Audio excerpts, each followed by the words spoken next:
నమస్కారం. పనిచేసే చోట మీ బాస్తో గాని మేనేజ్మెంట్తో గాని ఏదైనా గొడవచ్చిందా? చాలా కామన్ ఇది. అయితే దీనికి ఎలా రియాక్ట్ అవ్వాలో చాలామందికి తెలీదు. కానీ భయపడాల్సిన పనే లేదు. ఎందుకంటే మన భారతదేశంలో ఇలాంటి సమస్యల పరిష్కారానికి ఒక పక్కా చట్టబద్ధమైన పద్ధతి ఉంది. సో ఈరోజు మనం ఆ ప్రాసెస్ ఏంటి, దాని స్టెప్స్ ఏంటో వివరంగా చూద్దాం. సరే, ఇప్పుడు సూటిగా విషయంలోకి వద్దాం. ఆఫీస్లో ఏదైనా డిసగ్రిమెంట్ వస్తే దాన్ని సాల్వ్ చేయడానికి ఇండియాలో అఫీషియల్ గేమ్ ప్లాన్ ఏంటి? చాలామందికి దీని గురించి పెద్దగా అవగాహన ఉండదు, కాని దీనికోసం ఒక క్లియర్ కట్ చట్టం చెప్పిన పద్ధతి ఉంది. అయితే ఒక విషయం గుర్తుపెట్టుకోవాలి. మనకొచ్చే ప్రతి చిన్న అభిప్రాయ భేదాన్ని చట్టం ఒక వివాదంగా చూడదు. అసలు ఒక గొడవ అధికారికంగా వివాదం అని ఎప్పుడు అంటారో దానికి మన చట్టంలో ఒక స్పష్టమైన నిర్వచనం ఉంది. ముందుగా ఆ డెఫినిషన్ ఏంటో చూద్దాం. ఓకే, చూడండి, దీన్నే పారిశ్రామిక వివాదం లేదా ఇండస్ట్రియల్ డిస్ప్యూట్ అని అంటారు. మరి దీని అర్థమేంటి? 1947 పారిశ్రామిక వివాదాల చట్టం సెక్షన్ 2K ఏం చెప్తుందంటే, ఎంప్లాయ్మెంట్, జాబ్ టర్మ్స్ లేదా పనిచేసే చోట కండీషన్స్కి సంబంధించి యజమానులకి, వర్కర్స్కి మధ్య వచ్చే ఎలాంటి డిస్ప్యూట్ అయినా సరే దాన్ని పారిశ్రామిక వివాదం కింద పరిగణిస్తారు. ఈ ఒక్క నిర్వచనం మీదే మొత్తం ప్రాసెస్ అంతా ఆధారపడి ఉంటుంది. మరి ఇలాంటి వివాదం వచ్చినప్పుడు వెంటనే బయటికి వెళ్ళిపోవాలా? లేదు.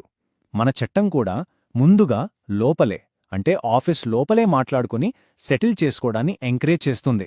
నిజానికి ఇదే ఫస్ట్ స్టెప్. ఇంకా చెప్పాలంటే చాలా ముఖ్యమైన స్టెప్ కూడా. చాలా సమస్యలు ఇక్కడే, ఈ మొదటి సంభాషణలోనే సాల్వ్ అయిపోతాయి తెలుసా? సో ఈ ఇంటర్నల్ ప్రాసెస్ ఎలా ఉంటుంది? ఫస్ట్ స్టెప్, ఉద్యోగి, యజమాని డైరెక్ట్గా కూర్చుని మాట్లాడుకోవాలి. ఒకవేళ ఆ కంపెనీలో 20 మంది కన్నా ఎక్కువ వర్క్మెన్ ఉంటే అక్కడ చట్టప్రకారం ఒక గ్రీవెన్స్ రిడ్రెసల్ కమిటీ, అంటే ఫిర్యాదుల పరిష్కార కమిటీ ఖచ్చితంగా ఉండాలి. వాళ్ల దగ్గరికి సమస్యను తీసుకెళ్లొచ్చు. ఇక మూడోది చాలా ముఖ్యమైనది. జరిగిన ప్రతి సంభాషణని, ప్రతి కమ్యూనికేషన్ని రాతపూర్వకంగా డాక్యుమెంట్ చేసుకోవడం మర్చిపోవద్దు. సరే, ఒకవేళ ఆఫీస్ లోపల మాట్లాడుకున్నా సమస్య పరిష్కారం కాకపోతే అప్పుడేం చేయాలి? ఇక ఇక్కడ్నుంచే ప్రభుత్వం సీన్లోకి వస్తోంది. ఒక రిఫరీలాగానమాట. ఈ ప్రాసెస్ని కన్సిలియేషన్ లేదా రాజీ ప్రక్రియ అంటారు. అదెలా పనిచేస్తుందో ఇప్పుడు చూద్దాం. ఇందాక అనుకున్నట్టు లోపల చర్చలు ఫెయిల్ అయినప్పుడు గవర్నమెంట్ ఒక కన్సిలియేషన్ ఆఫీసర్, అంటే రాజీ అధికారిని అపాయింట్ చేస్తుంది. ఆయన ఒక న్యూట్రల్ మీడియేటర్. ఆయన పనేంటంటే ఇరుపక్షాల వాదనలు విని ఇద్దరికీ ఆమోదయోగ్యమైన ఒక పరిష్కారం కనుక్కోవడానికి హెల్ప్ చేయడమే. మరి ఈ రాజీ ప్రక్రియ ఎంత సక్సెస్ అవుతుంది? ఈ చార్ట్ చూడండి. ఇది నిజంగా చాలా ఇంట్రెస్టింగ్. దాదాపు 70% వివాదాలు ఈ కన్సిలియేషన్ స్టేజ్లోనే సెటిల్ అయిపోతాయి. అంటే కేవలం 30% మాత్రమే నెక్స్ట్ లెవెల్కి, అంటే కోర్టుల దాకా వెళ్తాయి. దీన్ని బట్టి ఈ మధ్యవర్తిత్వ ప్రక్రియ ఎంత పవర్ఫుల్ అనేది మనకు అర్థమవుతుంది. ఇక ఈ వివాద పరిష్కార ప్రయాణంలో ఇది చివరి అంకం. ఒకవేళ రాజీ ప్రయత్నాలు కూడా ఫెయిల్ అయితే అప్పుడు ఇక తప్పదు, ఆ కేసు కోర్టు మెట్లెక్కుతుంది.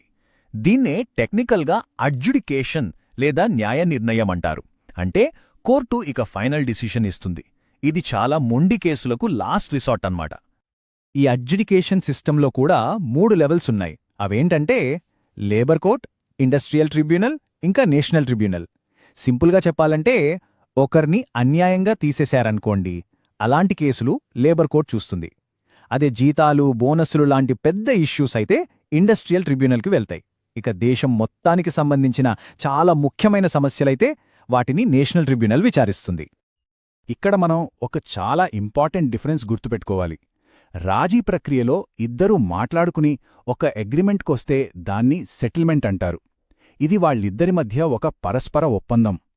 కానీ కోర్టు ఒక కేసుని విచారించి ఫైనల్ జడ్జ్మెంట్ ఇస్తే దాన్ని అవార్డ్ అంటారు. ఇది ఒక న్యాయపరమైన తీర్పు, ఇద్దరూ ఖచ్చితంగా పాటించాల్సిందే. ఉద్యోగిని మళ్లీ పనిలోకి తీసుకోమనిగాని, నష్టపరిహారం ఇవ్వమనిగాని కోర్టు ఆదేశించవచ్చు. ఇంత స్ట్రక్చర్డ్ ప్రాసెస్ అంతా ఎందుకు పెట్టారు? అసలు ఈ చట్టం వెనుక ఉన్న ఉద్దేశమేంటి? ఈ ప్రశ్నలకు సమాధానం కావాలంటే మనం కొంచెం టైం వెనక్కి వెళ్ళాలి.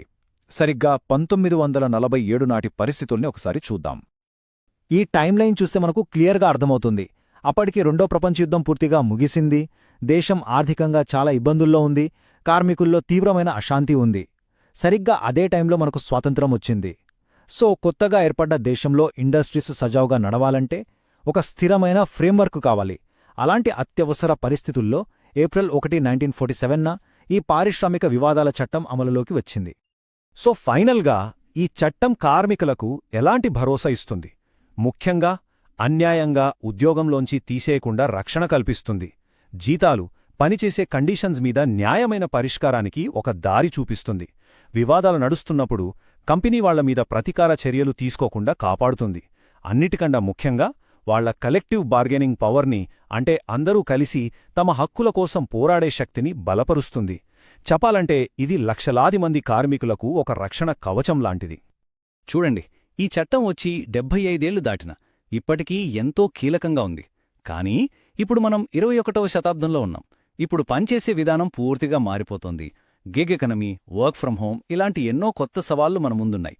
మరి ఇలా మారుతున్న పని స్వభావానికి తగ్గట్టు న్యాయం అందించే మన నియమాలు, మన చట్టాలు కూడా మారాలా? ఎలా మారాలి? ఇది మనందరం ఆలోచించాల్సిన ప్రశ్న.